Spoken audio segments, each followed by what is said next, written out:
Meni je ostalo v spominu proslava, ki je bila narejena takrat na Škofijah, skupno z Italijani pa z Evropsko unijo, pa s takratnimi Slovenci, ki smo takrat vodili ali pa sprejeli nekaj te odgovornosti. Prespala sem jo, tako da bežno. Je Evropa prinesla več dobrega ali več slabega? Za moje pojme več slabega. Zakaj? To pa pustimo stati za drugič. Verjetno smo premalo to uporabljali.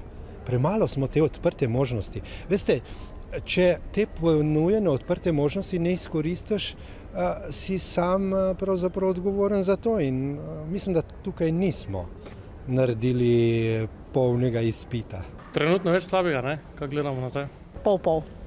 Nekaj dobrega, nekaj slabega. Upajmo, da bo boljše. Tretja pot je obstajala takrat?